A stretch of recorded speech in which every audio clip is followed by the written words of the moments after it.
O que é que eu quero? Qual é o meu lugar?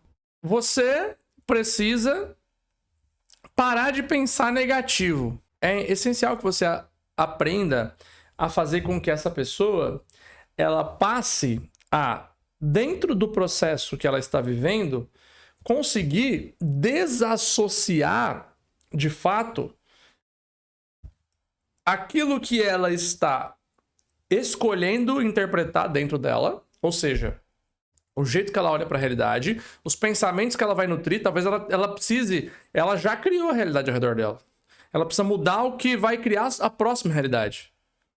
Só que o tempo todo ela está interagindo com aquilo que já é o fruto do pensamento que ela teve antes. Como é que a gente faz para mudar isso? Primeiro você precisa entender e passar a fazer ela entender que tudo que você está vendo ao seu redor é passado. Isso é passado, isso aqui é passado, esse microfone é passado, isso tudo é passado. Como assim, John, passado?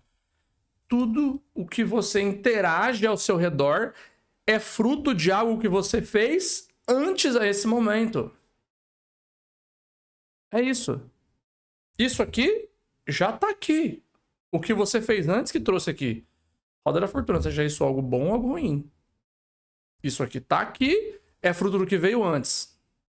Seja bom ou seja ruim. Essa é a realidade. Partamos daí. Agora, o estado de consciência que eu estou agora não está ligado ao que eu estou vendo ao meu redor agora. E aí que o pânico se instala. Por quê? Porque eu preciso mudar a minha realidade e a minha consciência agora. Mesmo em volta desse monte de frutos que eu já colhi, seja eu gostando deles ou não, eu preciso mudar a minha consciência agora para que eu passe, a partir daqui, a colher frutos melhores. E como que eu faço? É preciso consciência. É por isso que o processo terapêutico ele é limitado. Ele não chega até o nível que é possível chegar com a educação.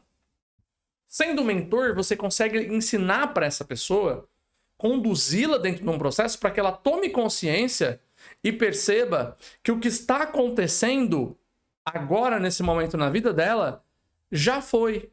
E que ela precisa mudar a forma como ela reage. Anota essa palavra. Reage. Reage aos fatos. É aí que é o segredo de tudo.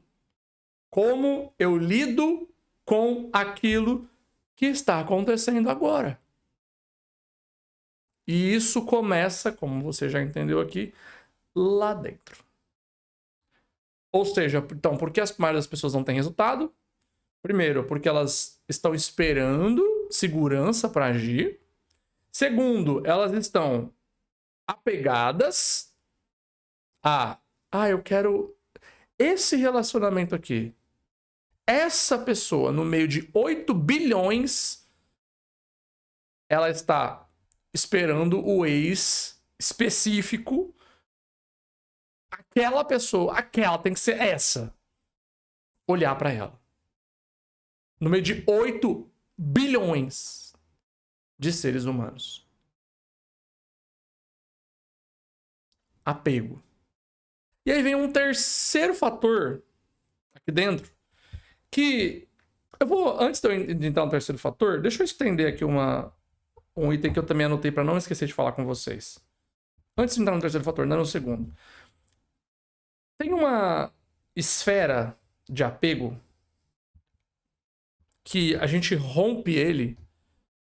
Eu quero que você tome nota disso, porque quando eu entendi isso e comecei a viver, foi o que me trouxe para cá. Eu não conseguiria estar aqui do jeito que eu estava se eu não tivesse vivenciado isso. Talvez por uma outra forma. Mas foi isso que abriu a porta.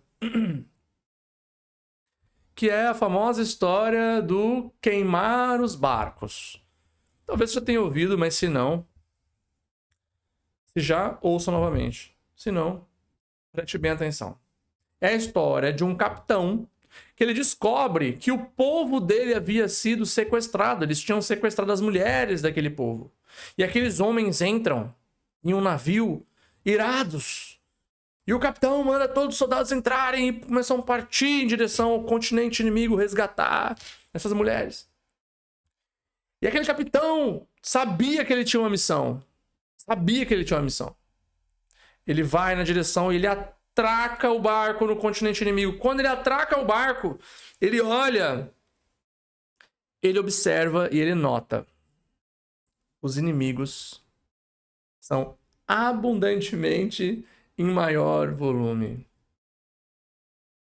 Imediatamente, ele olha para os seus homens, que já estão atônitos e preocupados, e diz para que todos desçam do navio. Depois que o último homem pisa na terra, ele acende uma tocha e coloca fogo no barco.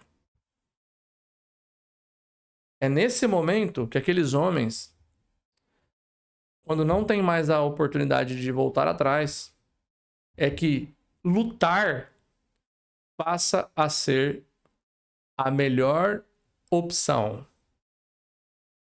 Porque ou eu vou lutar, ou eu vou morrer. E essa história, ela fala com a gente sobre o quanto os planos B, eles sustentam na nossa vida condições que a gente não quer mais. Eles sustentam por muito tempo, mais do que o necessário, realidades que você já não precisaria mais viver. Que é um benefício silencioso que você tem de poder voltar atrás. Isso faz com que você não coloque toda a sua energia para o plano A funcionar. Você fica com um pezinho lá.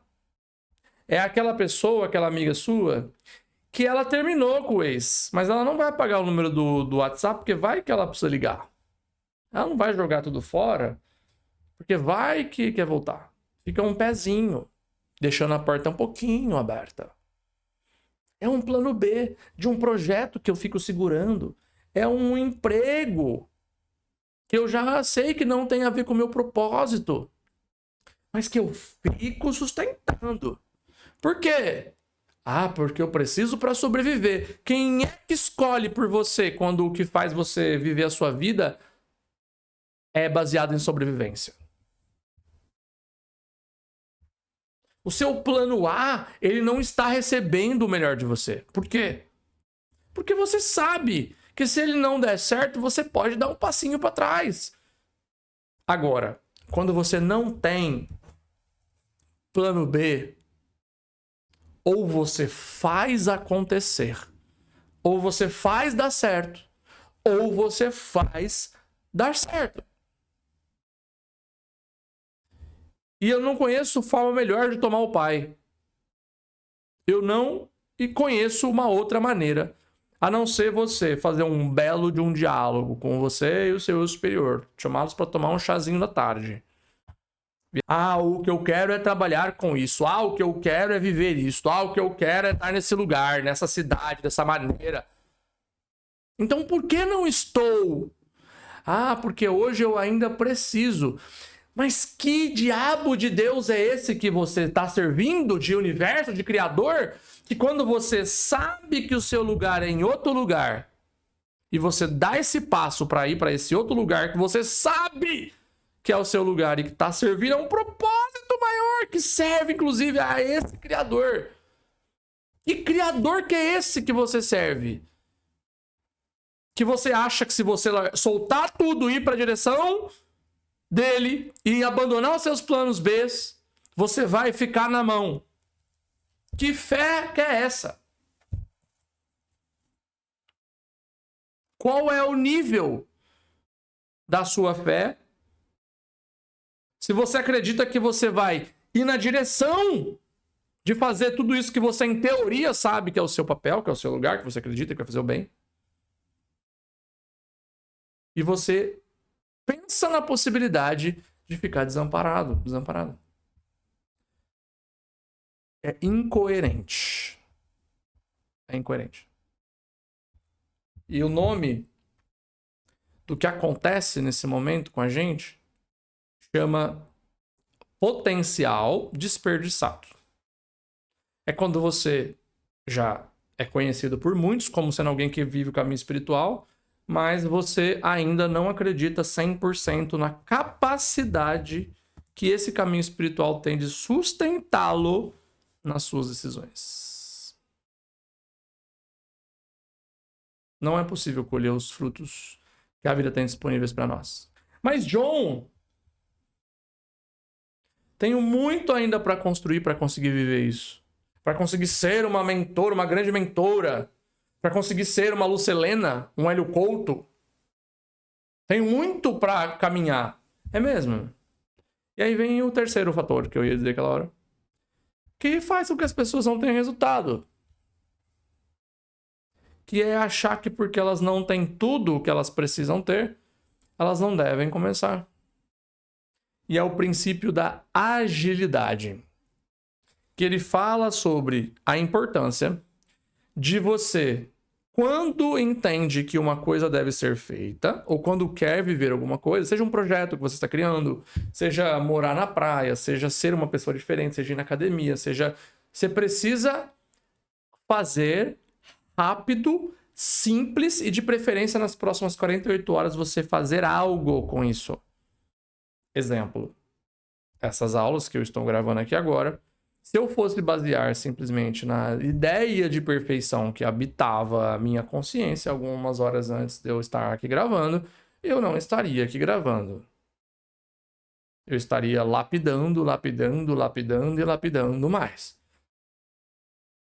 Eu tenho altos níveis de exigência com aquilo que eu faço, crio e entrego. Mas é necessário colocar no ar. Então eu coloco uma data e eu viro e falo, essa data, de preferência, semana que vem, eu não sei o que vai estar pronto. Eu não sei se vai estar completo. Eu não sei se eu vou ter todos os itens. Eu não sei se o projeto vai estar concluído. Mas eu vou colocar alguma coisa para fora. Anote. Primeiro começo e depois eu aperfeiçoo. Primeiro começo e depois eu aperfeiçoo. Primeiro e depois.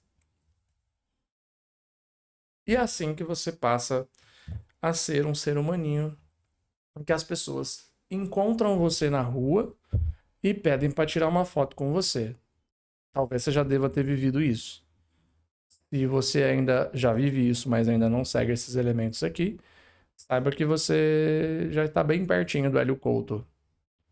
Ou talvez mais do que isso.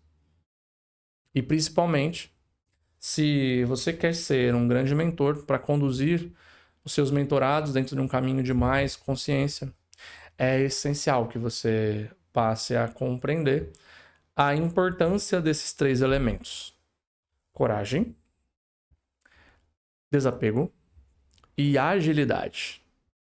São 3 fatores que trabalham o ser humano dentro de um nível de desbloqueio sem que você dependa de técnicas afins. E ao longo dos próximos encontros, você vai poder compreender um pouco mais, inclusive, como é que você utiliza isso na prática, no seu dia a dia, dentro de dinâmicas práticas e utilizando ferramentas que simplesmente com o poder da sua palavra, você vai ajudar as pessoas a poder acessar esse nível de compreensão sobre aquilo que vai levar elas a alcançar os seus objetivos e se realizar enquanto um ser humano que é um ser espiritual vivendo uma vida material.